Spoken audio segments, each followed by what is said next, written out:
अस्सलामु अलैकुम वरहमतुल्लाहि वबरकातुह। उम्मीद करता हूँ कि आप सब लोग बखैर व आफियत होंगे।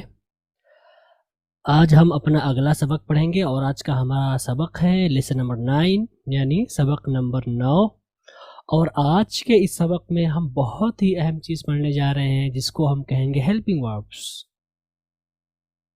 लेकिन उससे पहले हम रिवाइज करना चाहेंगे या अदा करना चाहेंगे, मुराजा करना चाहेंगे जो कुछ हमने सीखा है अब तक पिछले सबक में।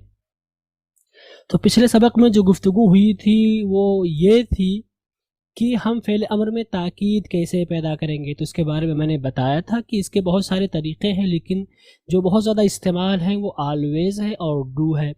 अगर हम ऑलवेज़ के तरीक़े से बनाएंगे फ़ेल अमर तो ये बनेगा ऑलवेज़ प्लस वर्ब की फर्स्ट फॉर्म प्लस ऑब्जेक्ट। तो ऑलवेज़ के एतबार से अगर आप बनाएंगे तो इसका मतलब होगा हमेशा। इसका दूसरा तरीक़ा है डू के ज़रिए, और इसमें भी डू प्लस वर्ब की फर्स्ट फॉर्म प्लस ऑब्जेक्ट। और अगर आप डू के ज़रिए बनाते हैं तो इसमें जो माना निकल कर आएगा वो आएगा ज़रूर बिताकीद। जो भी आप माना देना चाहें, ज़रूर का माना यानी इसमें ताकीद पाई जाएगी। तो ये फ़ेल अमर के बारे में बात हुई जिसे आप इम्पेरेटिव, पॉजिटिव या अफर्मेटिव का नाम देते हैं। आगे हमने सीखा था फ़ेल नहीं में हम ताकीद कैसे पैदा करेंगे। तो इसके लिए मैंने बताया था कि नेवर या नेवर एवर का हम इस्तेमाल करेंगे। अगर आप नेवर का इस्तेमाल करते हैं तो नेवर प्लस वर्ब की फर्स्ट फॉर्म प्लस ऑब्जेक्ट लाएंगे, तो इससे आपका जो है नहीं ताकीद के साथ मिलकर सामने आ जाएगा।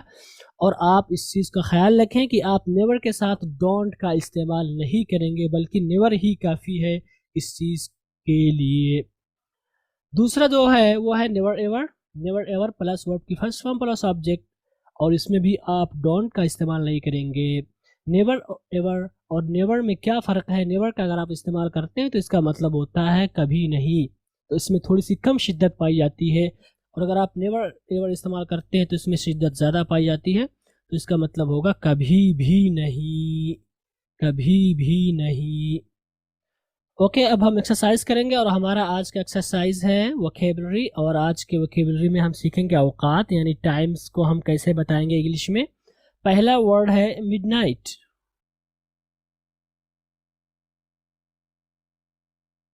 आधी रात। Minute, minute.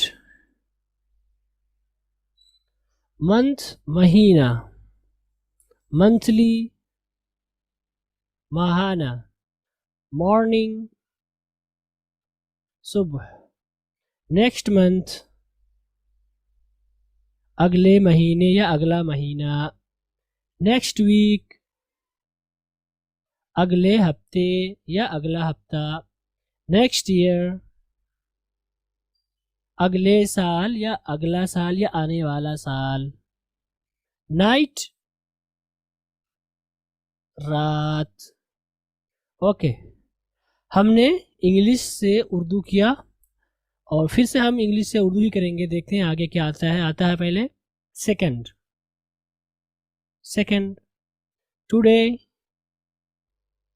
आज। टुमारो, कल। 2 days अगो, 2 दिन पहले। वीक, हफ्ता। वीकेंड, हफ्ते के आखिर। वीकेंड किसे कहते हैं? जिसमें आपकी छुट्टी होती है, शनिचर इतवार या जुमा शनिचर, जो भी छुट्टी के दिन होते हैं उनको बोलते हैं वीकेंड। वीकली, हफ्ता वाराना। वर्किंग डेज, काम के दिन जिसमें आप काम करते हैं, चाहे सोम, मंगल, बुध, जुमेरात जो भी हो। ईयर, साल। ईयरली, सालाना। यस्टरडे, कल यानी जो गुजरा हुआ है, पास्ट। अब हम आगे चलते हैं और रिवाइज करेंगे वर्ड्स मीनिंग्स जो कि अफ़ाल से मुतालिक है। और ये अफ़ाल ऐसे हैं जिनकी पहली फॉर्म अलग, दूसरी और तीसरी अलग है और वे दोनों सेम है। पे, पेड, पैड। अदा करना। Say, said, said. कहना। Sell, sold, sold. बेचना। Send, sent, sent. भेजना, शूट शॉट शॉट, गोली मारना, सिट सेट सेट, बैठना, स्लीप स्लेप्ट स्लेप्ट, सोना। तो ये हमारे अल्फाज व मानी थे। अब हम आगे चलते हैं रीडिंग प्रैक्टिस की तरफ और देखते हैं कि आज आप कैसा पढ़ते हैं। और आज हमारे पास एक बहुत अच्छी कहानी है। अगर आपने इसको समझा होगा तो सोचा होगा आपने कि कितनी अच्छी कहानी है, लेकिन अगर आप नहीं समझ सके तो कोई परेशान होने की बात नहीं है, क्योंकि ये रीडिंग की प्रैक्टिस है, समझने की नहीं। तो इसीलिए आप बिल्कुल भी परेशान नहीं होंगे इंशाल्लाह। ओके, चलिए अब हम सुनते हैं वॉइस को। और आज पढ़ेंगे मोहतरम जनाब मुद्दस्सिर रिजवान साहब।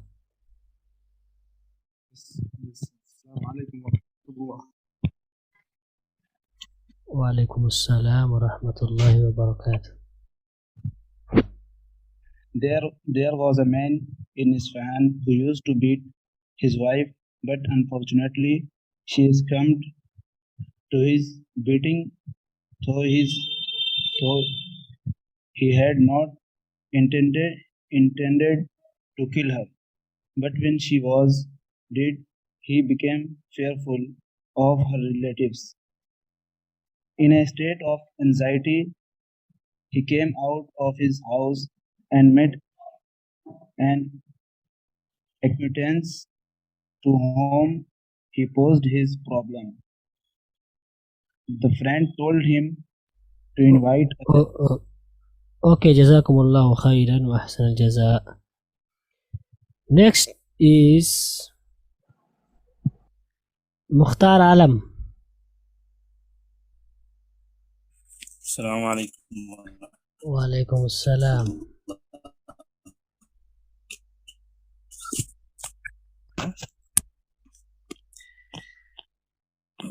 The friend told him to invite a young man to his house and behead him and put the served head next to the wise. Put the served head next to his wife's corpse. Then he would tell the wife's relatives, and he had found them together in bed and was unable to control his ire and slew them both. Then men liked the idea and sat at the doorway in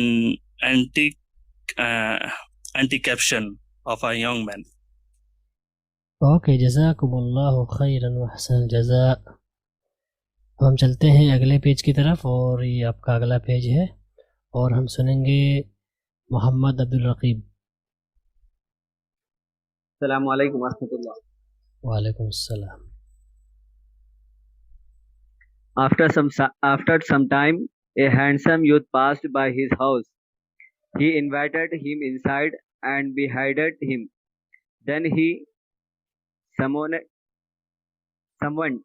the wife's relatives and told them the festive story. They were satisfied, but he person who had devised this plan had a teenage son who did not reach him that day. Okay, जज़ाकुमुल्लाहु खैरन व अहसनल जज़ा। आमीन। समीर अहमद। अस्सलाम वालेकुम sir. वालेकुम अस्सलाम। The man was worried, and when the sun fell to turn up, he came to the house of the one whom he had offered evil advice and asked him if he carried out the plan suggested by him. Yes, sir. He and took him near the dead bodies. He was shocked when he saw that the youth he had killed was his own son. His evil advice caused the death of his own son. Okay, जज़ाकुमुल्लाहु खैरन व अहसनल जज़ा। Okay, आप सबने पढ़ा, अब मैं पढ़ता हूँ और आप लोग मेरे साथ दोहराएं, बुलंद आवाज़ से पढ़ें ताकि आपको अंदाज़ा हो कि आप कहाँ गलत पढ़ रहे हैं। तो अब हम आते हैं पहले पेज की तरफ और हम शुरू करते हैं स्टोरी। बहुत अच्छी कहानी है, अगर आपको समझ में कहानी आई होगी। स्टोरी स्टार्ट होती है, There was a man in Isfahan who used to beat his wife, but unfortunately, यहाँ पे हम इसको पढ़ते unfortunately नहीं, unfortunately, netly बहुत जल्दी से, okay. But unfortunately he succumbed, इसको कुछ लोग पता नहीं क्या क्या पढ़ते हैं, succumbed और पता नहीं क्या, बट ये होगा succumbed to his beating though, इसको दाऊ नहीं पढ़ेंगे, दो थोड़ा सा ऊपर आवाज जाएगी और दो, okay. Though he had not intended to kill her, इसको हम लोग पढ़ देते हैं हर, अच्छा नहीं लगता हर, थोड़ा सा आप राग ऊपर पढ़े। बट व्हेन, इसको लोग पढ़ते हैं व्हेन, गलत है when. But when she was dead he became, not become, इस तरह का पढ़ते हैं, बिकेम बहुत जल्दी से, became fearful of her relatives, इसको लोग पढ़ते हैं relatives, relatives जो कि गलत है, ये उर्दू में चल जाएगा बट इंग्लिश में relatives, relatives, okay, of her relatives in a state of anxiety, okay, in a state of anxiety he came out of his house and met an acquaintance to whom he posed his problem, इसको लोग पढ़ते हैं problem, बहुत से आप सुनेंगे आप, but यह problem lump, okay, posed his problem। अब मैं एक बार फ्लुएंसी के साथ पढ़ता हूँ, रवानगी के साथ, आप लोग दोहराएं मेरे साथ। There was a man in Isfahan who used to beat his wife, but unfortunately she succumbed to his beating though he had not intended to kill her. But when she was dead, he became fearful of her relatives. In a state of anxiety, he came out of his house and met an acquaintance to whom he posed his problem. अब आगे चलते हैं। The friend told him to invite a young man to his house and behead, इसको हम लोग behead नहीं, behead head him and put the severed, इसको severed पढ़ते हैं कुछ लोग, severed head next to the wife's corpse, इसको wives za की आवाज नहीं आएगी, s की आवाज आएगी, wife's corpse। बहुत सारे लोगों को आप सुनेंगे वो लोग पढ़ते हैं इसको corpus, गलत है, wife's corpse। Then he would tell the wife's relatives that he had found them together in bed and was unable to control his ire, okay, and slew them both. The man liked the idea and sat at the doorway in anticipation, इसको हम लोग पढ़ते हैं एंटीकिपेशन और पता नहीं क्या but ये होता है अन, इसकी आवाज आएगी अन, ओके, गर्चे ए है बट इसमें अन की आवाज आएगी, एंटीसिपेशन, उन भी मत कर दें, मतलब बहुत हल्की आवाज, anticipation of a young man. एक बार फिर से, the friend told him to invite a young man to his house and behead him and put the severed head next to the wife's corpse. Then he would tell the wife's relatives that he had found them together in bed and was unable to control his ire and slew them both. The man liked the idea and sat at the doorway in anticipation of a young man. तो ये आपका पहला था, यानी पहला page था। अब हम आगे चलते हैं दूसरे पेज की तरफ और आज के दूसरे पेज में है after some time a handsome youth, इसको लोग पढ़ते हैं ये लोग यूथ, बट ये youth, okay, passed by his house. He invited him inside and beheaded him. Then he summoned ये सब नहीं होगा. Then he summoned the wife's relatives and told them the fictitious, क्या पढ़ेंगे इसको, fictitious story. They were satisfied, but the person who had devised this plan, इसको आप plan नहीं पढ़ेंगे, प्लान had a teenage, इसको लोग पता नहीं क्या क्या पढ़ते हैं, ये टीन एज, लेकिन जल्दी से टीनेज एग नहीं होगा, ठीक है, teenage son who did not reach home that day. एक बार फिर से पढ़ते हैं. After some time, a handsome youth passed by his house. He invited him inside and beheaded him.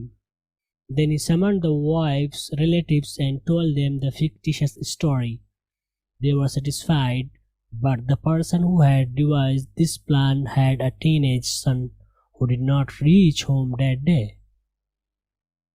आगे चलते हैं. The man was worried. इसको लोग worried और पता नहीं क्या worried. The man was worried, and when the sun failed to turn up, he came to the house of the one whom he had offered evil. इसको हम लोग evil पढ़ते हैं, बट ये evil ओके, यहाँ पे गर्चे आई है, बट अमेरिकन और ब्रिटिश दोनों वल की आवाज़ निकालते हैं. Offered evil advice and asked नहीं होगा, asked him if he carried out the plan suggested by him. Yes, said he, and took him near the dead bodies. He was shocked when he saw, इसको हम लोग सा पढ़ते हैं, सा बिल्कुल सादा सा, बट यहाँ पे आपको पूरा पढ़ना पड़ेगा saw, क्योंकि यहाँ पे W है. He saw that the youth he had killed was his own son. His evil advice caused the death of his own son. और यहाँ पे ड्राइव लिखा हुआ, यानी ये किस्सा कहीं से मैंने लिया है, इसलिए मैंने लिख दिया. एक बार फिर से पढ़ते हैं. The man was worried, and when the sun failed to turn up, he came to the house of the one whom he had offered evil advice and asked him if he carried out the plan suggested by him. Yes, said he, and took him near the dead bodies. He was shocked when he saw that the youth he had killed was his own son. His evil advice caused the death of his own son. तो ये थी आपकी reading. अब हम आगे चलते हैं और हम करेंगे अब ग्रामर एक्सरसाइज, और इसमें आपको चंद जुमले दिए गए थे जिनका आपको तर्जुमा करना था. और तर्जुमा करने से आप ये ना समझें कि सिर्फ लिखने में, आप इसको स्पीकिंग में भी लाने की कोशिश करें. स्पीकिंग में भी यही चीज़ें आएंगी, मुझे खिदमत का मौका ज़रूर दें, हमें खिदमत का मौका ज़रूर दें. तो इस चीज़ को आप बोलने की भी प्रैक्टिस करें. ये एक बात रही. दूसरी बात ये रही कि अभी से आप अपने आप को ट्रांसलेशन की तरफ ले जाएं, ठीक है. गर्चे मैं आपको एग्जांपल उर्दू में देता हूँ, आप इसको हिंदी में भी कर सकते हैं, क्योंकि जो अभी मैंने बताया हमें खिदमत का मौका ज़रूर दें, इसकी हिंदी भी होगी. तो अगर आप हिंदी और इंग्लिश की ट्रांसलेशन का तर्जुमा करना चाहते हैं तो आप यही चीज़ यहाँ पे भी फॉलो करेंगे, वही जुमला बनेगा इंग्लिश में, ठीक है.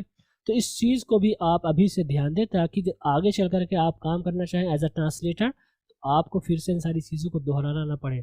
तो आप ये मत देखिए कि उर्दू है, आप इसको हिंदी के तौर पर भी ले सकते हैं, आप इसको किसी भी ज़ुबान में ले सकते हैं जिसको आप जानते हैं, ठीक है. तो हमारा पहला जुमला है, हमें खिदमत का मौका ज़रूर दें. ठीक है, मौका देना असल है, मौका देना, ठीक है, हमें खिदमत का मौका देना. आगे चलते हैं. इसका तर्जुमा बनेगा, do gives a chance to serve. Do give us chance to serve. तो यहाँ पे आप देख सकते हैं ज़रूर की वजह से हमने डू का इस्तेमाल किया, और गिव अस क्या क्या मतलब होगा, हमें ज़रूर दें. डू गिव अस, हमें ज़रूर दें. क्या चीज़ दें? A chance to serve. Chance का मतलब एक मौका यानी मौका, और टू सर्व का मतलब होता है खिदमत करना. तो खिदमत का मौका का मतलब होगा चांस टू सर्व. लेकिन अगर आप वर्ड बाय वर्ड यानी लफ्ज़न तर्जुमा करना चाहते हैं एक एक वर्ड के हिसाब से, तो आप कह सकते हैं chance of service. Give us a chance of service, ये भी चल सकता है. ओके, तो do give us a chance to serve का क्या मतलब होगा, हमें खिदमत का मौका ज़रूर दें। अगर आप कोई और लैंग्वेज जानते हैं तो आप इसको चेंज कर सकते हैं, आप अपनी ज़ुबान में जो भी तर्जुमा बनेगा और यही इंग्लिश बनेगी, चाहे उर्दू हो, चाहे इंग्लिश हिंदी हो, चाहे अरबी हो, कुछ भी हो, यही जुमला आपका इंग्लिश में आएगा। तो इसका बनेगा do give us a chance to serve. दूसरा जुमला है कभी भी किसी को तकलीफ ना दो, तो इसकी इंग्लिश आएगी never ever hurt anyone. Hurt का मतलब होता है तकलीफ देना, तो यहाँ पे आप देख सकते हैं कभी भी हमने इस्तेमाल किया है, तो यहाँ पर भी आएगा नेवर एवर। उसके बाद तकलीफ देना का मतलब हर्ट, तो कभी भी तकलीफ ना दो मतलब नेवर एवर हर्ट किसी को मीन्स एनीवन। ओके, तो एनीवन का मतलब कोई होता है, लेकिन इसकी ऑब्जेक्ट क्या बनेगी, मफूल किसी को। तो कभी भी किसी को तकलीफ ना दो का मतलब होगा नेवर एवर हर्ट एनीवन। यहाँ पे है दे, यहाँ पे है दो, तो मैंने आपको बताया था इंपेरेटिव में कि उर्दू का सेंस तब्दील होता रहता है, दे है कहीं दीजिए आ जाएगा, कहीं दो आ जाएगा, तो आपको उसमें परेशान होने की ज़रूरत नहीं है, इंग्लिश का एक ही रहेगा, वर्ब की फर्स्ट फॉर्म, वर्ब की फर्स्ट फॉर्म। ठीक है, कभी भी किसी को तकलीफ ना दो इंग्लिश में कहेंगे नेवर एवर हर्ट एनीवन। हमारा तीसरा जुमला है हमेशा वक्त के पाबंद रहो, तो इसको हम इंग्लिश में कहेंगे always be punctual. Always be punctual, यहाँ पे हमेशा का मतलब ऑलवेज, पाबंद रहना मीन्स बी पंक्चुअल। पंक्चुअल का मतलब होता पाबंद, बी का मतलब होता होना, तो कहेंगे हमेशा वक्त के पाबंद रहो का मतलब होगा ऑलवेज बी पंक्चुअल। हमारा अगला जुमला है मेहनत से पढ़ाई करो। मेहनत से पढ़ाई करो, इसको इंग्लिश में कहेंगे स्टडी हार्ड। स्टडी का क्या मतलब होता है, पढ़ाई करना, और हार्ड का मतलब मेहनत। स्टडी हार्ड का मतलब होता है मेहनत से पढ़ाई करो। अगर आप लफ्ज़न तर्जुमा करना चाहते हैं तो मेहनत से क्या क्या मतलब होगा, स्टडी विद हार्ड या स्टडी बाय हार्ड, लेकिन इस तरह हम इस्तेमाल नहीं करते इंग्लिश में। तो स्टडी हार्ड का क्या मतलब होगा, मेहनत से पढ़ाई करो। तो जब भी अगर आप कहना चाहते हैं मेहनत से, तो आप कहेंगे हार्ड, और उससे पहले आप वर्ब लाएंगे, मिसाल के तौर पर मेहनत से मुताला करो, तो आप कह सकते हैं रीड हार्ड, मेहनत से मुताला करो। तो इसको आप बदलते रहेंगे। हमारा पांचवा जुमला है बराए मेहरबानी सीट बेल्ट बांध ले, इसको आपको बहुत ज़्यादा देखने को मिलेगा, बराए मेहरबानी सीट बेल्ट बांध ले, इसको हम इंग्लिश में कहेंगे please fasten your seat belt. Please fasten your seat belt, तो प्लीज़ का मतलब होगा बराए मेहरबानी, फास्टन का मतलब होता है बांधना। ओके, फास्टन बेल्ट, ये बेल्ट के साथ खास है, फास्टन बेल्ट का मतलब होगा बेल्ट बांधना। तो प्लीज़ फास्टन बराए करम बांध ले क्या, योर सीट बेल्ट, अपना सीट बेल्ट। तो इंग्लिश में हम योर लाते हैं, यानी योर लाते हैं, लेकिन उर्दू में हम नहीं लाते हैं कभी कभी, बराए मेहरबानी सीट बेल्ट बांध लें। आप कह सकते हैं बराए मेहरबानी अपना सीट बेल्ट बांध लें, कोई दिक्कत नहीं है। तो हम कहेंगे प्लीज़ फास्टन योर बेल्ट या please fasten seat belt, no problem. तो please fasten your seat belt का क्या मतलब होगा, बराए मेहरबानी सीट बेल्ट बांध लें। यहाँ पे आप देख सकते हैं फास्टन ये वर्ब की फर्स्ट फॉर्म है, और ये योर सीट बेल्ट ये पूरा ऑब्जेक्ट है, और चूंकि रिक्वेस्ट पाई जा रही है इसलिए हमने प्लीज़ का इस्तेमाल किया। अगला जुमला है रोज़ाना 1 घंटा लाइब्रेरी ज़रूर जाया करो। तो ज़रूर आया हुआ है, तो गोया कि इसमें ताकीद पाई जा रही है, तो इसको हम उर्दू में, इसको हम इंग्लिश में कहेंगे do go to the library for an hour every day. तो रोज़ आना का क्या मतलब होगा, एवरी डे। 1 घंटा क्या मतलब होगा, एन आवर या 1 आवर भी आप कह सकते हैं। लाइब्रेरी का मतलब होगा लाइब्रेरी। ज़रूर का मतलब डू, यहाँ पे आप देख सकते हैं जाया करो मतलब गो, ताकीद के लिए है जाया करो। तो do go to the library for an hour every day, रोज़ाना 1 घंटा लाइब्रेरी ज़रूर जाया करो। तो यहाँ पे फॉर आया हुआ है, आप यहाँ पे लिख सकते हैं रोज़ाना 1 घंटे के लिए भी आप ला सकते हैं, रोज़ाना 1 घंटे के लिए, लेकिन इस तरह इस्तेमाल नहीं करते ज़्यादा, तो हम कहेंगे रोज़ाना 1 घंटा लाइब्रेरी ज़रूर जाया करो। हम कहेंगे do go to the library for an hour every day. हमारा अगला जुमला है हमेशा अपनी सेहत का ख्याल रखो। हम कहेंगे always take care of your health. Always take care of your health. Always का मतलब हमेशा, टेक केयर का मतलब होता है ख्याल रखना, योर हेल्थ का मतलब होगा अपनी सेहत, ऑफ का मतलब के, तो टेक केयर ऑफ ही के साथ इस्तेमाल होता है इसलिए हम ऑफ करेंगे।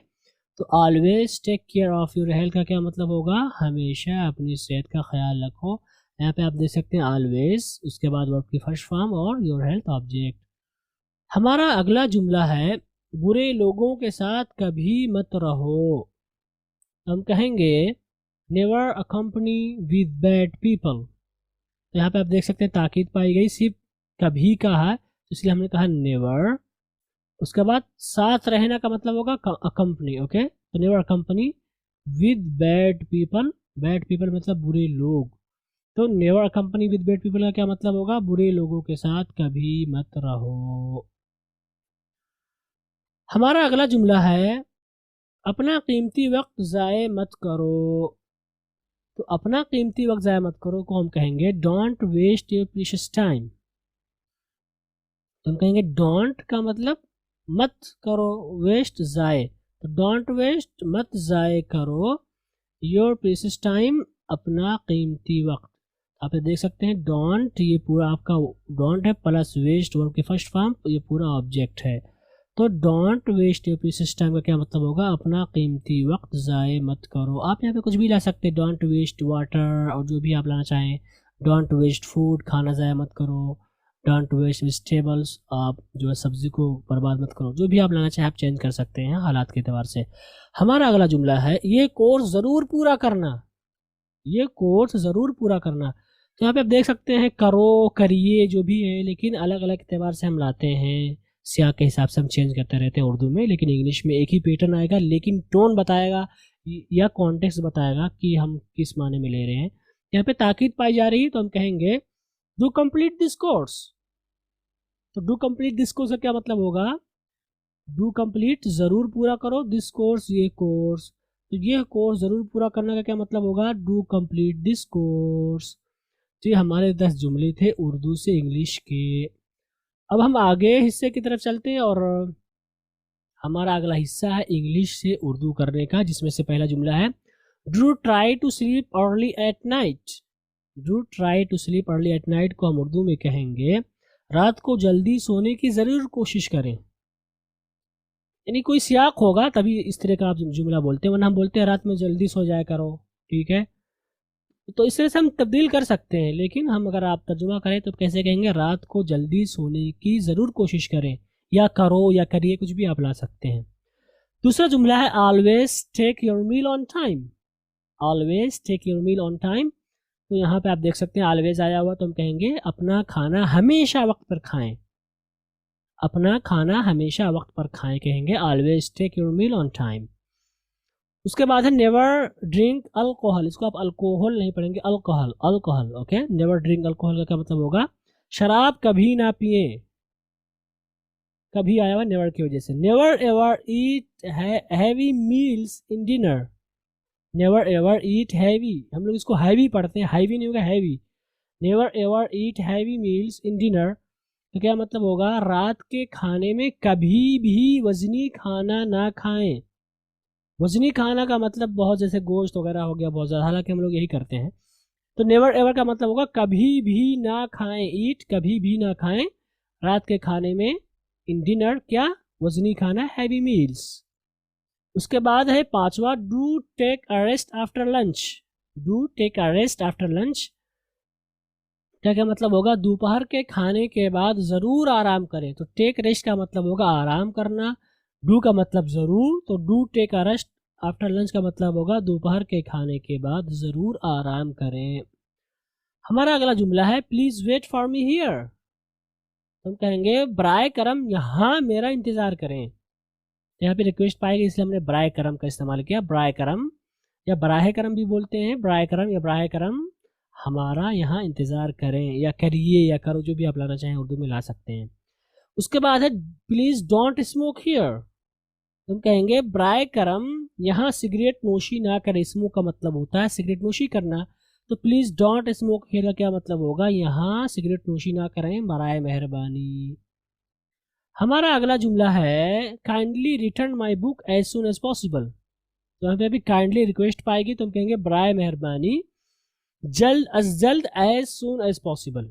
जल्द अज जल्द को कैसे कहेंगे, एज सुन एज पॉसिबल। मेरी किताब माई बुक वापस कर दे, रिटर्न। तो kindly return my book as soon as possible को हम कैसे कहेंगे उर्दू में या हिंदी में या किसी जुबान में, बराए मेहरबानी जल्द अज जल्द मेरी किताब वापस कर दें। उसके बाद हमारा अगला जुमला है never skip dinner just eat light. Never skip dinner का क्या मतलब होगा, हमारा ये तर्जुमा होगा रात का खाना कभी मत छोड़ें। नेवर का मतलब कभी ना, स्किप का मतलब छोड़ना, डिनर का मतलब रात का खाना। तो नेवर स्किप डिनर का क्या मतलब होगा, रात का खाना कभी मत छोड़ें। जस्ट ईट लाइट, बस हल्का खाएं। लाइट का मतलब रोशनी भी होता है और यहाँ पे मतलब होगा हल्का, थोड़ा बहुत। लाइट का मतलब कम वजनी भी होता है। तो जस्ट ईट लाइट, बस, जस्ट का मतलब सिर्फ या बस, जस्ट ईट लाइट हल्का खाएं यानी थोड़ा बहुत खाएं। उसके बाद है do visit us again. Do visit us again को आप उर्दू में कैसे कहेंगे, आप उर्दू में कहेंगे हमारे यहाँ दोबारा ज़रूर आएँ। डू विजिट अस अगेन, हमारे यहाँ दोबारा ज़रूर आएँ। आप यहाँ पे कुछ और ला सकते हैं, ज़रूर तशरीफ़ लाएँ, ज़रूर ज़ियारत करें, आप कुछ भी ला सकते हैं, लेकिन यहाँ पे आपको ज़रूर लाना पड़ेगा ताकि इसमें ताकीद पाई जाए। तो ये था हमारा होमवर्क इंग्लिश से उर्दू में। और अगर आपने इसी से मिलता जुलता कुछ किया है तो अभी सही होगा, क्योंकि अल्फाज बहुत सारे हैं, ठीक है, लेकिन बिल्कुल भी आप ना बदल दें कि बिल्कुल अलग ही हो जाए। तो हमने अपना होमवर्क कर लिया और अब हम पढ़ने जा रहे हैं हेल्पिंग वर्ब्स के बारे में, जो कि बहुत अहम सबक है। लेकिन उससे पहले हम छोटा सा ब्रेक लेते हैं ताकि आप फ्रेश हो जाएं, और कोई सवाल हो आप तो उसको पूछ लें। ओके, हमने ब्रेक ले लिया, अब हम आगे चलते हैं। और आज का हमारा सबक है न्यू लेसन, जिसे हम हेल्पिंग वर्ब्स का नाम दिए हैं। और हेल्पिंग वर्ब्स का मतलब क्या होता है हम जानेंगे कि हेल्पिंग वर्ब्स किसे कहते हैं। हेल्पिंग वर्ब्स किसे कहते हैं, इसकी बहुत सारी तारीफ़ात हैं, लेकिन इसका मतलब क्या है इन तारीफ़ात का। इसका मतलब होता है कि हेल्पिंग वर्ब्स उन अल्फाज को या उन कलिमात को कहते हैं जो मेन फेल के साथ इस्तेमाल होते हैं और उसके माने में इजाफा कर देते हैं। यानी कोई जुमला होगा उसमें फेल पाया जाएगा, उसके साथ इस्तेमाल होते हैं। लेकिन ये तारीफ बहुत ज़्यादा अच्छी नहीं है। इसकी वजह यह है कि बहुत सारे जुमले ऐसे हैं जिसमें फेल नहीं पाया जाता। जैसे मैं एक डॉक्टर हूँ, उसमें कहाँ फेल पाया गया। तो ये बात जो है समझ में नहीं आई, ये तारीफ ज़्यादा अच्छी नहीं है। तो आप हेल्पिंग वर्ब्स के माने में आप ये लेंगे कि हेल्पिंग वर्ब्स उन अल्फाज और कलिमात को कहते हैं जो कभी फेल के माने में इजाफा करते हैं, या वो कलिमात है जिनके बिना जुमला पूरा नहीं हो सकता है। इसी तरह से हेल्पिंग वर्ब्स उन कलिमात को कहते हैं जिनका इस्तेमाल हम करते हैं ताकि ये पता चल सके कि ये जो बात की जा रही है ये किस ज़माने में है। ठीक है, तो ये हेल्पिंग वर्ब की तारीफ हुई। अब हम ज़माने की बात कर रहे हैं। ज़माना किसे कहते हैं, जैसे कि मैंने बताया तारीफ में कि हेल्पिंग वर्ब का एक मतलब ये भी होता है कि इनका इस्तेमाल हम करते हैं ताकि ये पता लगाया जा सके कि ये जो जुमला है किस ज़माने में है। तो ज़माने को हम टेंस कहते हैं। टेंस का मतलब होता है ज़माना। ज़माने तीन तरह के होंगे, किसी भी आप ज़ुबान में चले जाएं, चाहे हिंदी में चले जाएं, चाहे इंग्लिश में, चाहे उर्दू में, चाहे अरबिक में, तीन ही ज़माना होता है, तीन ही वक्त होता है। तो ज़माना किसे कहते हैं, ज़माना वक्त को कहते हैं। अब वो चाहे वक्त गुजर गया हो उसको कहें आप, या जिसमें आप हैं, या जो आने वाला है, लेकिन इन तीनों का अलग अलग नाम होगा। यही तीन ज़माने होते हैं, इनके अलावा और कोई ज़माना नहीं होता है। तो जो तीन ज़माने होते हैं वो इंग्लिश में है present, past, future. Present, past, future. अब नाम अलग हो जाएगा उर्दू में, काम वही है, बस नाम इसका चेंज हो रहा है। तो प्रेजेंट को हम कहते हैं हाल या हाजिर, पास्ट को हम कहते हैं माजी, फ्यूचर को हम कहते हैं मुस्तकबिल। तो यही तीन ज़माने पाए जाएंगे सारी ज़ुबानों में। अगर आप लैंग्वेज चेंज कर देंगे तो इनका सिर्फ नाम बदलेगा, लेकिन इनकी किस्में नहीं बदलेंगी। ठीक है, तीन हर ज़ुबान ही में है तो इसमें भी तीन ही होंगी। ये एक बात थी। दूसरी बात, टेंस के बारे में लोगों को गलत फहमी है। टेंस का नाम सुनते ही लोग क्या सोचते हैं, आपने भी सुना होगा, टेंस स्टार्ट कर दिया। टेंस के बारे में लोगों की गलत फहमी क्या है, टेंस का मतलब वो समझते हैं वो खाना खाता है, ही ईट्स फूड, या वो खाना खा चुका है वगैरह। ठीक है, वो घर जा चुका है। ये जो फेल वाले जुमले होते हैं हम लोग इन्हीं को टेंस समझते हैं, लेकिन टेंस का मतलब ये नहीं होता है, ठीक है, बल्कि टेंस का मतलब होता है ज़माना, वक्त, ठीक है। और आप जिनको कहते हैं वो खाना खाता है, वो खाना खा चुका है, इसको आप टेंस का नाम देते हैं, इसको टेंस नहीं कहते हैं, बल्कि इनको हम कहते हैं एक्टिव वॉइस या पैसिव वॉइस, ठीक है। तो इस चीज़ का आप ख्याल रखें कि टेंस का मतलब जो हम समझ रहे थे वो नहीं है। टेंस का मतलब होता है ज़माना, टाइम, वक्त, ठीक है। वो तीन होते हैं, प्रेजेंट, पास्ट, फ्यूचर। बाकी आप जो कहते हैं he is going, he eats, he is taken food, जो भी आप जुमले बनाते हैं उनको आप टेंस कहते हैं, ठीक है, नाम देते हैं, लेकिन वो असल में क्या है, एक्टिव वॉइस या पैसिव वॉइस, जिनको हम आगे पढ़ेंगे इंशाल्लाह जल्दी। तो इस चीज़ का आप ख्याल रखें। ये बातें टेंस की थी। अब हम आगे चलते हैं हेल्पिंग वर्ब के बारे में। हमें चंद बातों का जानना बहुत ज़रूरी है, और वो बातें ये हैं कि कोई भी जुमला हो अंग्रेज़ी ज़ुबान का, वो बगैर हेल्पिंग वर्ब्स के या बगैर ऑक्सिलरी वर्ब्स के वो मुकम्मल हो ही नहीं सकता है। कोई भी जुमला हो, किसी भी ज़ुबान में आप चले जाएं, ठीक है, उसमें कुछ ना कुछ होना चाहिए जो ये माना बतलाए, मुकम्मल करे जुमले को। मिसाल के तौर पर अगर हम उर्दू की बात करें, अगर मैं कह दूँ वो बीमार, क्या समझे आप, वो बीमार का क्या मतलब, कोई माना नहीं समझ में आ रहा है, तो इसलिए हम कहेंगे वो बीमार है। तो जो लफ्ज़ है आया हुआ है यही हेल्पिंग वर्ब है। आप कहेंगे वो बीमार था, तो है और था जो आप लेकर आए तब जाकर के समझ में आया, हाँ भाई इसका मतलब ये है, ठीक है। तो पहली चीज़ आपको जानना यह ज़रूरी है कि कोई भी जुमला हो हेल्पिंग वर्ब्स के बगैर नहीं बन सकता है, या ऑक्सिलरी वर्ब्स। ऑक्सिलरी वर्ब्स भी हैं, जैसे कि हमें घर जाना चाहिए, इसमें भी बात पूरी हो जा रही चाहिए, तो ये ऑक्सिलरी वर्ब कहलाएगा, इसको आप हेल्पिंग वर्ब नहीं कहेंगे। तो ऑक्सिलरी वर्ब के बारे में हम आगे पढ़ेंगे। हाँ, कुछ जुमले ऐसे हैं जिनमें हेल्पिंग वर्ब नहीं होता है इंग्लिश में, जैसे कि आप इम्पेरेटिव की बात कर लें, गो देयर, यहाँ पे आपको हेल्पिंग वर्ब नहीं दिख रही है। इसी तरह से आप आगे पढ़ेंगे प्रेजेंट इंडेफिनिट अफर्मेटिव की, ही ईट्स फूड, इसमें भी हेल्पिंग वर्ब नहीं है। तो इन दोनों को हम छोड़ देंगे, चंद को हम छोड़ देंगे, 2-3 हैं जिनको हम उनके सबक में पढ़ेंगे। लेकिन अभी आपको क्या ध्यान देना, आपको ये ध्यान देना है कि कोई भी जुमला हो अंग्रेजी ज़ुबान का, वो बगैर हेल्पिंग वर्ब के नामुकम्मल है, इनकम्प्लीट है। जैसा कि मैंने उर्दू में आपको मिसालें दे दी हैं कि वो बीमार, कोई माना नहीं समझ में आ रहा है, तो हम कहेंगे वो बीमार है, वो बीमार था, तब जाकर आपको पूरा माना समझ में आ रहा है। हेल्पिंग वर्ब के बारे में दूसरी बात जो आपको जाननी हो ये है कि ये जो हेल्पिंग वर्ब होते हैं ये हमें ये बतलाते हैं कि कोई जुमला माजी में है या हाल में है या फिर मुस्तकबिल में है। तो हेल्पिंग वर्ब से हमें पता चलता है कि किस ज़माने की बात हो रही है। हेल्पिंग वर्ब के बारे में आपको ये जानना है कि ये हेल्पिंग वर्ब ये ज़माने और जुमले के हिसाब से मुख्तलिफ होते हैं। कभी आपको इस दिखेगा, कहीं आर दिखेगा, कहीं हैज़ दिखेगा, कहीं हैव दिखेगा, कहीं डिड दिखेगा, तो ये मुख्तलिफ होते हैं हेल्पिंग वर्ब्स। लेकिन आज के सबक में हम उन हेल्पिंग वर्ब्स को पढ़ेंगे जिनका इस्तेमाल हम करते हैं उन जुमलों में जिनमें अफ़आल नहीं पाया जाता है, उन जुमलों में जिनमें अफ़आल नहीं होते। अफ़आल का मतलब वर्ब्स, फेल, जैसे वो खाता है, तो हम ऐसे जुमले शुरू करने जा रहे हैं जिसमें फेल नहीं है। जैसे कि मैं एक लड़का हूँ, मैं एक उस्ताद हूँ, तो इसमें आपको फेल नहीं दिख रहा है, तो हम आज के सबक में इन्हीं हेल्पिंग वर्ब को सीखेंगे, यानी जिनमें अफ़आल नहीं होते हैं। तो अगर हम उर्दू की बात करें तो उर्दू में भी चंद हेल्पिंग वर्ब्स होते हैं जिसे आप अलामात ज़मान कह सकते हैं, कुछ भी नाम दे सकते हैं। तो उर्दू में है, हैं, हूँ, हों, ठीक है। तो उर्दू में अगर आप देखेंगे तो ज़्यादा हैं, इसके बिलमुकाबिल इंग्लिश में कम हैं। तो जब मैं किसी बाहर वाले को उर्दू पढ़ाता हूँ तो वो भी परेशान हो जाता है कि इतने सारे हैं। इसके बिलमुकाबिल इंग्लिश में बहुत कम है। इंग्लिश में कितने हाल के लिए, इज़ होगा, आर होगा या एम होगा, ठीक है। अब उर्दू में आप देखें 4 हैं। तो यहाँ पे आप देख सकते हैं उर्दू के लिए है इस्तेमाल करते हैं, हम हैं इस्तेमाल करते हैं, हो इस्तेमाल करते हैं और हूँ इस्तेमाल करते हैं। इंग्लिश में इन चारों के लिए हम क्या इस्तेमाल करते हैं, इज़, आर, एम। तो इंग्लिश में ये 3 हेल्पिंग वर्ब्स हैं जिनका इस्तेमाल हम हाल में करते हैं और किन जुमलों में, जिनमें अफ़आल नहीं पाए जाते हैं। अगर हम माजी की बात करें तो उर्दू में भी कुछ अलामतें हैं, जैसे कि आप था इस्तेमाल करते हैं, थी इस्तेमाल करते हैं, थे इस्तेमाल करते हैं और थी इस्तेमाल करते हैं। देखिए यहाँ बहुत ज़्यादा है। इसके बिलमुकाबिल इंग्लिश में हम वाज इस्तेमाल करते हैं या वर इस्तेमाल करते हैं। तो इंग्लिश में आपको 2 ही हैं, वाज और वर। और उर्दू में 4 है, अगर कोई उर्दू सीखे तो परेशान हो जाएगा बेचारा।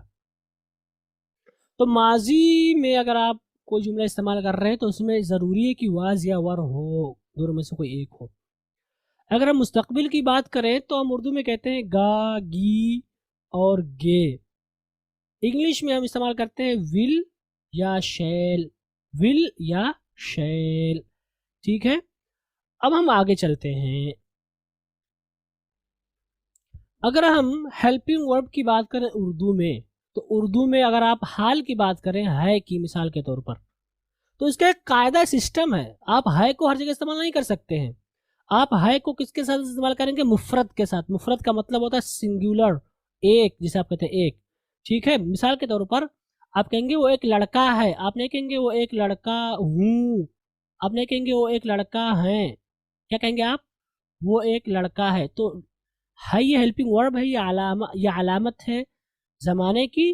तो इसका अपना एक रूल है कि आप है को सिंगुलर के साथ ही इस्तेमाल करेंगे। ठीक है, तो आप कहेंगे वो एक लड़का है।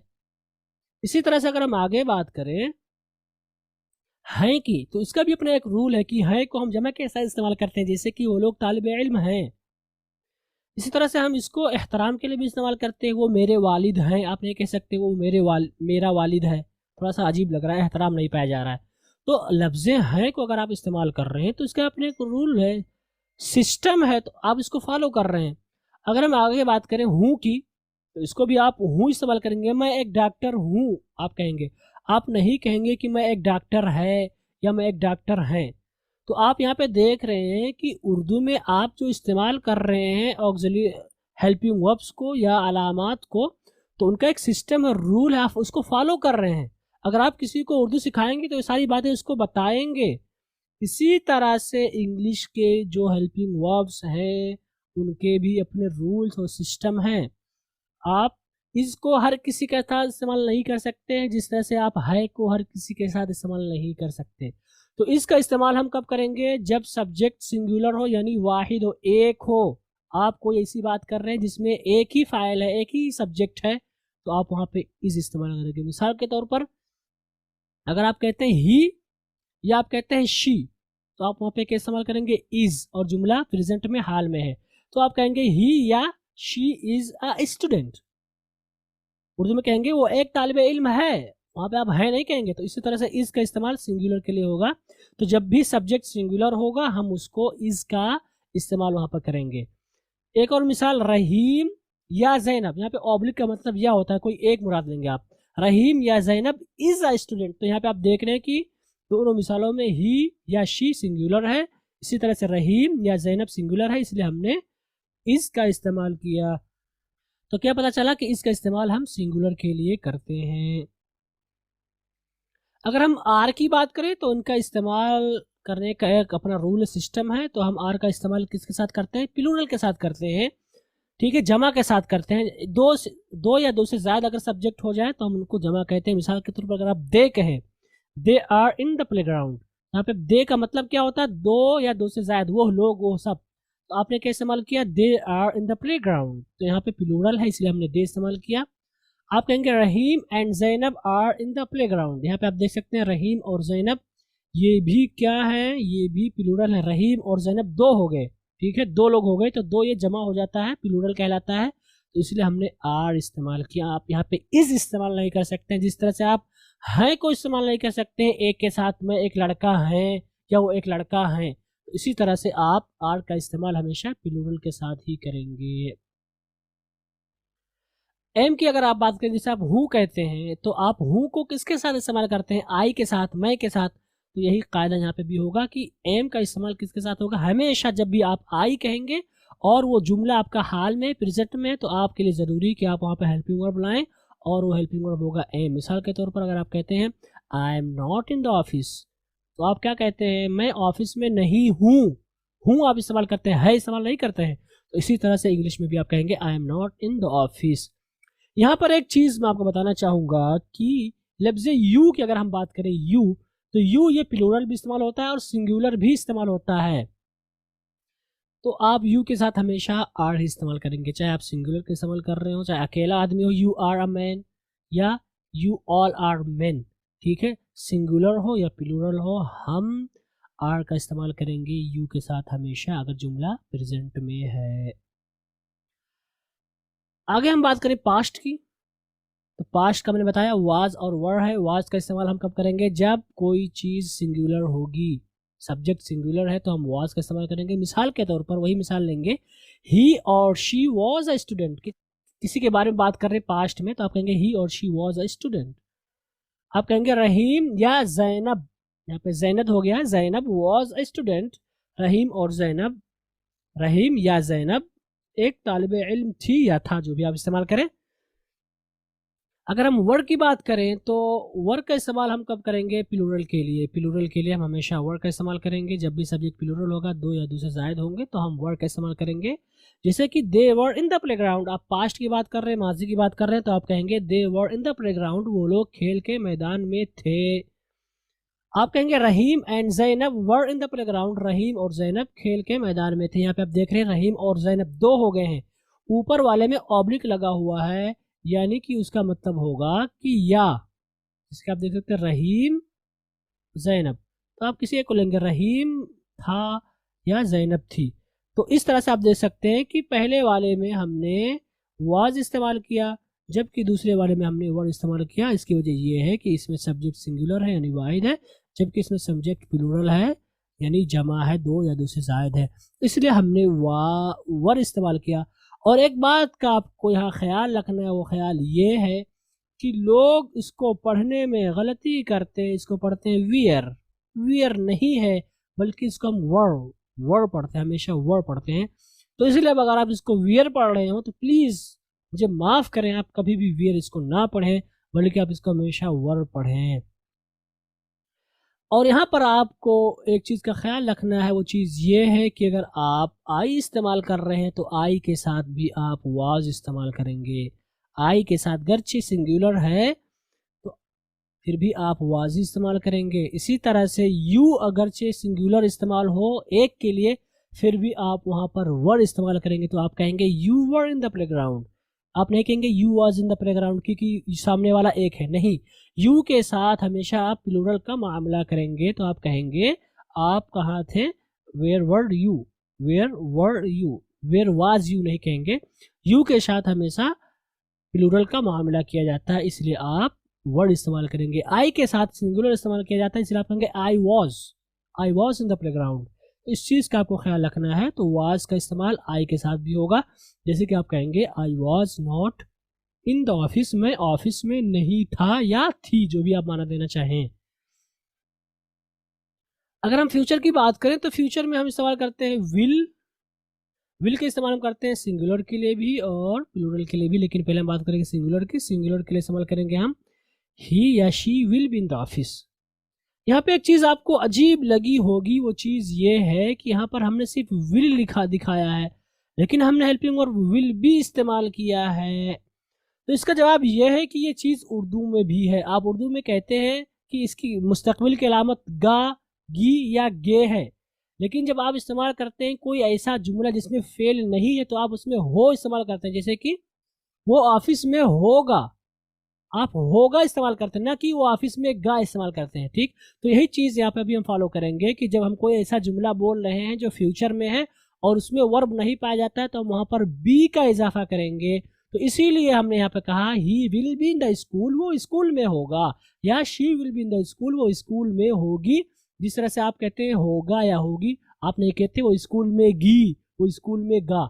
इसी तरह से यहाँ पर भी हमने इस चीज़ को फॉलो किया है। तो विल का इस्तेमाल सिंगुलर के लिए करते हैं और इसका इस्तेमाल हम सिंगुलर के लिए करते हैं। इसकी एक और मिसाल, रहीम या Zainab, not Zainab, Zainab will be a good doctor. मुस्तकबिल के बारे में बात हो रही है कि बहुत अच्छे डॉक्टर बनेंगे इंशाल्लाह आगे चल करके। और इसका इस्तेमाल हम प्लूरल के लिए भी करते हैं।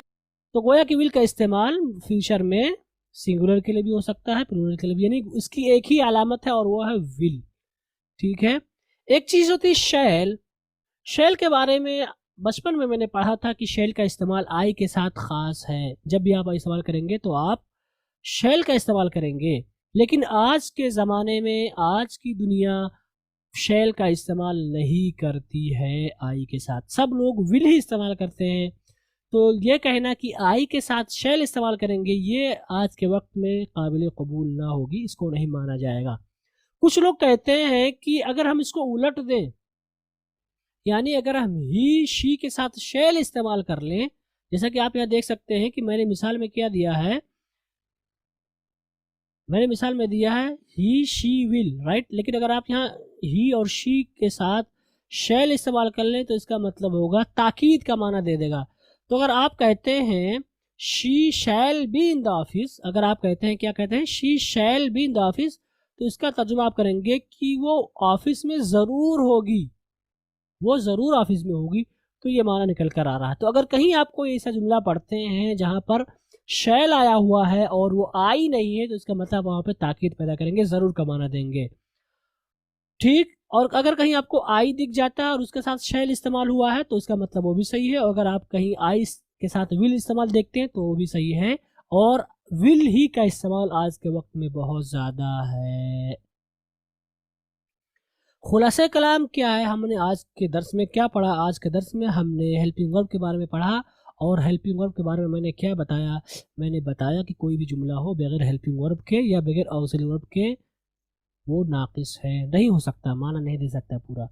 हमने आगे पढ़ा कि ये हेल्पिंग वर्ब का इस्तेमाल हम इसलिए भी करते हैं ताकि ये पता लगाया जा सके कि ये जो बात कही जा रही किस ज़माने में है, माजी में है या हाल में या मुस्तकबिल में है। हमने आगे बात की कि हेल्पिंग वर्ब्स कई सारे होते हैं, मुख्तलिफ होते हैं। और आज के सबक में हमने किसके बारे में पढ़ा? हमने उन हेल्पिंग वर्ब्स के बारे में पढ़ा जो अफ़ाल के अलावा के साथ इस्तेमाल होते हैं। हमने आज के बारे में टेंस के बारे में पढ़ा। टेंस के बारे में बताया, इसका मतलब होता है ज़माना, और ये कुल 3 है। पहले को हम प्रेजेंट कहते हैं, दूसरे को हम पास्ट कहते हैं, तीसरे को हम फ्यूचर कहते हैं। और ज़माने के बारे में मैंने बताया कि लोगों को गलत फहमी है, वो गलत समझते हैं कि ज़माना, टेंस का नाम सुनते ही वो उन्हें लगता है वो खाना खाता है, इस तरह के जुमले होते हैं, वो मुराद होते हैं, जबकि ऐसा नहीं है। बल्कि टेंस का मतलब होता है वक्त, ज़माना। ज़माने 3 ही होते हैं, चाहे प्रेजेंट, चाहे पास्ट, चाहे फ्यूचर। और हम जो पढ़ते हैं वो खाना खाता है, वो खाना खाएगा, उसको हम एक्टिव वॉइस या पैसिव वॉइस कहते हैं, जिनको हम इंशाल्लाह अगले सबक में पढ़ेंगे। हमने आगे पढ़ा कि प्रेजेंट की जो हेल्पिंग वर्ब है वो इज है। इसके बारे में हमने पढ़ा कि इसका इस्तेमाल हम सिंगुलर के साथ करते हैं, और आर है, इसका इस्तेमाल हम प्लूरल के साथ करते हैं। और हमने इसके बारे में बताया कि जब आप यू इस्तेमाल कर रहे हो और वो सिंगुलर हो, यानी एक ही हो सामने वाला, फिर भी आप आर ही इस्तेमाल करेंगे, आप यू इज इस्तेमाल कभी नहीं करेंगे भूल कर भी। आगे मैंने बताया कि एम का इस्तेमाल ये आई के साथ ख़ास है। जब भी आप कोई जुमला बोल रहे हैं और वो आई है उसमें और वो प्रेजेंट में, तो आप एम इस्तेमाल करेंगे, तो हम कहेंगे I am, I am, I am, okay. उसके बाद हमने पास्ट के बारे में बताया। पास्ट के बारे में मैंने बताया वर है, इसका इस्तेमाल हम प्लूरल के लिए करते हैं। जब भी कोई सब्जेक्ट है जो प्लूरल है, 2 या 2 से ज़ायद है, तो हम वर इस्तेमाल करेंगे। और यू के साथ भी हम वर ही इस्तेमाल करेंगे, गरचे वो सिंगुलर है, गरचे सामने वाला एक है, ठीक है, तब भी हम वर्ड ही इस्तेमाल करेंगे। उसके बाद मैंने बताया वाज, ये दूसरी हेल्पिंग वर्ब है पास्ट की, जिसका माने होते हैं था, थी, ठीक। इसका इस्तेमाल सिंगुलर के साथ करते हैं। और आई के साथ भी हम वाज इस्तेमाल करेंगे, तो आप कहेंगे I was in the office, I were in the office नहीं कहेंगे। फ्यूचर के बारे में अगर बात करें तो इसके बारे में बताया कि विल ही ज़्यादा इस्तेमाल है, चाहे सिंगुलर हो यानी वाहिद हो, एक हो, प्लूरल हो यानी जमा हो, चाहे वो आई हो, जो कुछ भी हो, हम आज के वक्त में विल ही इस्तेमाल करते हैं। इसीलिए आप सुनेंगे आई विल गो, आई शैल, इस तरह का नहीं सुनते हैं। लेकिन फिर भी शैल कहीं कहीं आपको मिल जाएगा, तो इसका आप भी इस्तेमाल कर सकते हैं। और शैल के बारे में लोगों का कहना यह है कि अगर शैल का इस्तेमाल हम आई के अलावा के साथ कर दें, शी के साथ कर दें, ही के साथ कर दें, किसी आदमी जैद के साथ कर दें, ज़ैनब के साथ कर दें शैल का इस्तेमाल, तो इसका मतलब होगा कि उस जुमले में ताकीद पैदा की जा रही है, उसमें ज़रूर का माना अदा करेंगे। जैसे ज़ैनब शैल भी इन द ऑफिस अगर कह दे तो इसका मतलब होगा ज़ैनब ज़रूर ऑफिस में होगी, तो ये माना निकल कर आ रहा है। लेकिन शैल और विल का खुलासा ये है कि आज के वक्त में लोग विल ही ज़्यादा इस्तेमाल करते हैं। अब हम सुनते हैं, अगर आपके पास कोई सवाल है तो उसको सुनते हैं, फिर इंशाल्लाह उसका हम जवाब देंगे। और चलिए अब हम आगे बढ़ते हैं, सवालात का सिलसिला ये पे ख़त्म करते हैं। और अब हम चलते हैं अपने दूसरे हिस्से की तरफ, और हमारा दूसरा हिस्सा एक्सरसाइज। और एक्सरसाइज में हम लेकर आए वोकैबुलरी, अल्फाज़ मानी, और हम आज लेकर आए रिलेशंस, रिश्तेदारियाँ हमारे यहाँ होती हैं, तो उसको हम लेकर आए हैं। और हम आपको पढ़कर बताएंगे कि रिश्तेदारियों के नाम क्या क्या हैं, उनको हम इंग्लिश में कैसे पढ़ेंगे। बहुत सारी चीज़ों को आप जानते होंगे, लेकिन फिर भी आपका नुत्क या पढ़ने का तरीका सही होगा। तो इसको हम पढ़ेंगे एडॉप्टेड सन या डॉटर। एडॉप्टेड सन या डॉटर का मतलब होगा गोद लिया, यानी जैसे आप गोद ले लेते हैं, आपका बेटा नहीं होता लेकिन आप पालते पोसते हैं, तो इसको बोलते हैं गोद लिया बेटा या बेटी, इसको बोलते हैं एडॉप्टेड सन या डॉटर। ऑन्ट खाला चची फूफी। बेबी बॉय छोटा बच्चा, बेबी गर्ल गर्ल छोटी बच्ची, बॉय लड़का, ब्रदर इन लॉ ब्रदर नहीं ब्रदर इन लॉ बहनोई या साला, ब्रदर भाई, कजिन चाचा चाचा भाई या बहन दोनों के लिए इस्तेमाल होता है। डॉटर बेटी, डॉटर इन लॉ बहू, ग्रैंड मदर, इसको आप ग्रैंड नहीं पढ़ेंगे, ग्रैंड मदर दादी या नानी, ग्रैंडसन पोता या नाती, हस्बैंड शौहर, इसको आप हस्बैंड नहीं पढ़ेंगे, हस्बैंड जल्दी से शौहर। मैटरनल आंट खाला, मैटरनल अंकल मामू, मदर नहीं मदर। इसी तरह से आप मादर नहीं पढ़ेंगे, मादर, ठीक है, गाली भी देते हैं वो साहब बोलते हैं मादर, वो अलग है, ठीक है, नहीं गाली नहीं देनी चाहिए, आप पढ़ेंगे मदर, ओके, इसका मतलब माँ। तो ये हमारे अस्मा से मुताल्लिक नाम थे। हम आगे चलते हैं, अफ़ाल लेते हैं, जिसमें से पहला स्मेल, इसकी सेकेंड और थर्ड फॉर्म स्मेल्ट, इसका मतलब होगा सूंघना या महकना, दोनों मानों में इस्तेमाल होता है। दूसरा वर्ड है स्पेड, इसका मतलब होता है रफ्तार बढ़ाना, तेज करना भी आप कह सकते हैं। स्पेंट खर्च करना। स्पैट थूकना, स्पेट नहीं पढ़ेंगे, स्पैट। स्टैंड स्टूड नहीं कहेंगे, आप क्या पढ़ेंगे, स्टूड खड़ा होना। स्वीप, इसको आप स्वीप नहीं पढ़ेंगे, स्वैप्ट, इसका मतलब होता है झाड़ू देना। क्या होता है, झाड़ू देना। तो ये हमारे आज के अफ़ाल हैं, और ये अफ़ाल इनकी पहली शक्ल अलग है, दूसरी और तीसरी एक जैसी है, तो इन चीज़ का आपको ख्याल रखना है, आप इन सबको याद करें मानी के साथ।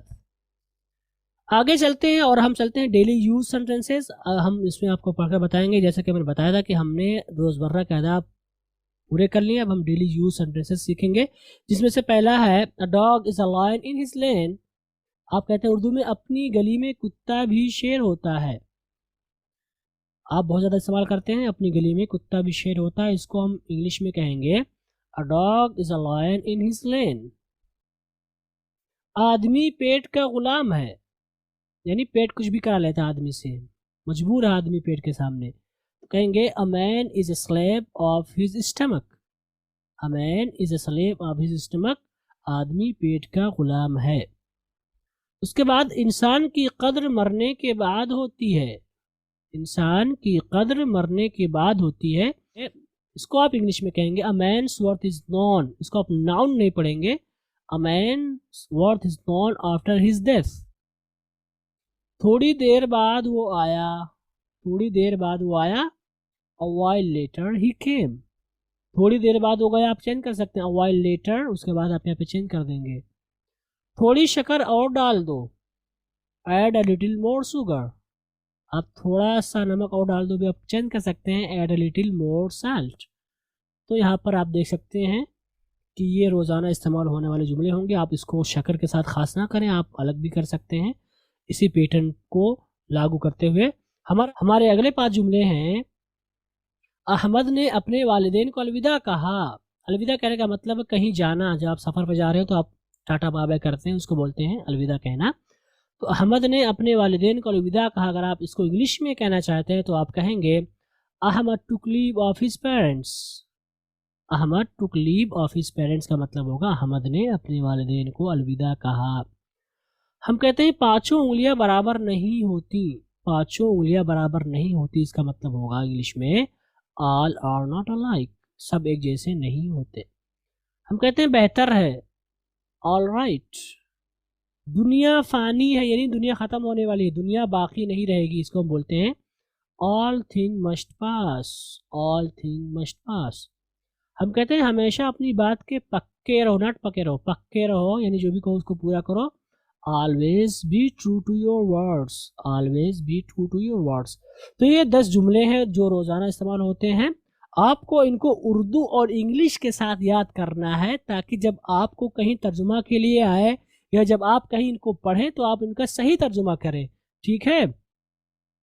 जैसे कि ऑल थिंग्स मस्ट पास्ट, तो आप इसको अगर आप तर्जुमा करेंगे तो क्या होगा, सारी चीज़ें ज़रूर गुजर जाएंगी, मतलब आप इसको अलग अलग तरीके से तर्जुमा करेंगे, लेकिन अगर आप याद रखेंगे कि दुनिया फ़ानी है, यानी सब कुछ मिट जाएगा, तो आप अच्छा तर्जुमा करेंगे।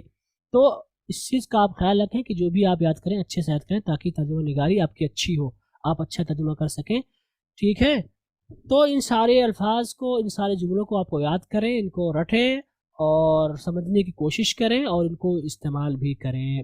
तो ये हमारे रोज़ाना के जुमले थे। इस तरह से हम इंशाल्लाह रोज़ाना आपको 10 जुमले दिया करेंगे ताकि आप उनको अच्छे से याद करें। उसके बाद हम चलते हैं रीडिंग प्रैक्टिस की तरफ, और हम आज आपके लिए लेकर आए हैं एक बहुत ही अच्छी कहानी, और इस कहानी को आप बहुत बार सुन चुके होंगे। वही कहानी झूठे वाली, जो झूठ बोल कर गाँव वालों को बुलाया था कि भेड़िया आया भेड़िया आया, वही कहानी इंग्लिश में आपको पढ़ने को मिल रही है। और इसमें 2 पेजेस हैं, पहला पेज आप देख चुके हैं, दूसरा पेज है। आप यहाँ से स्क्रीनशॉट ले सकते हैं, हमारी किताब से पढ़ सकते हैं, हमारी वेबसाइट से पढ़ सकते हैं, जहाँ से भी आपको आसानी हो। तो ये आपकी रीडिंग प्रैक्टिस है, आप इसको पढ़ कर आएंगे इंशाल्लाह, फिर हम अगले लेसन में इनको दोहराएंगे। चूँकि हमने आपको आज पढ़ाया हेल्पिंग वर्ब्स के बारे में, जो कि बहुत ही अहमियत की हामिल चीज़ है, और हेल्पिंग वर्ब्स को आपको सही से सीखना होगा, ताकि जब भी आप जुमला बोलें आप गलत ना बोलें, आप लोग आप पर हंसे नहीं। आई इज़ अ बॉय आप ना बोलें। तो इस तरह से इन सारी चीज़ों का ख्याल रखें। तो इन सारी चीज़ों को अमली तत्बीक देने के लिए, यानी लागू करने के लिए, प्रैक्टिकल के तौर पर अंजाम देने के लिए हमने आपके लिए 10 जुमलों का इंतज़ाम किया है, और यहाँ पर आपको फिल करना है सब्जेक्ट के हिसाब से। जैसे कि यहाँ पर आप देख सकते हैं ही, तो यहाँ पर आपको जो होमवर्क करना होगा, आपको 2 चीज़ों का ख्याल रखना है। पहला सब्जेक्ट, दूसरा किस टेंस में बात हो रही है, ये प्रेजेंट का है, ये पास्ट का है, ये फ्यूचर का है, ये पास्ट है, ये फ्यूचर है, प्रेजेंट है, ये पास्ट है, ये फ्यूचर है, ये फ्यूचर है। तो जो जो हेल्पिंग आपको पढ़ा दिए गए हैं उनको आप एक बार दोहरा लेंगे, और फिर आप सारी चीज़ों को रिवाइज करेंगे, फिर इसके बाद हेल्पिंग आप करेंगे। यहाँ पे फिल करना है, जो भी ही के साथ इस्तेमाल होता है प्रेजेंट में, प्रेजेंट आप पढ़ेंगे, और जो भी ही के साथ इस्तेमाल मैंने पढ़ाया आप यहाँ पे भर देंगे। तो इस तरह से आप भर देंगे, और आप यहाँ पर सिर्फ जो भी होगा यहाँ नहीं लिखेंगे, बल्कि बेहतर है कि आप एक पेज में इन पूरे सेंटेंस को लिख लें, ताकि आपको प्रैक्टिस हो जाए पढ़ने की भी लिखने की भी, ठीक है। आप कंजूसी नहीं करेंगे, ठीक है। आप सिर्फ यहाँ पर हेल्पिंग वर्ब नहीं लिखेंगे, बल्कि कॉपी में आप पूरे जुमले को लिखेंगे और यहाँ पे आप फिल करेंगे। तो इस तरह से आपकी प्रैक्टिस होगी इंशाल्लाह, और उम्मीद करता हूँ कि आप बिल्कुल कर आएंगे, इसको पढ़ेंगे, समझेंगे, इंशाल्लाह आपका होमवर्क बहुत अच्छा होगा। तो इस तरह से आज का हमारा सबक ख़त्म हुआ, और आज का सबक बहुत ही अहमियत का हामिल है। आप इसको बार बार सुने, इसको बार बार आप पढ़ें, ताकि आपसे गलती ना हो इस्तेमाल करने में, या इंग्लिश बोलने में, या लिखने में। इन्हीं सारी बातों के साथ हम आपसे रुखसत होते हैं। वस्सलामु अलैकुम वरहमतुल्लाहि वबरकातुहू।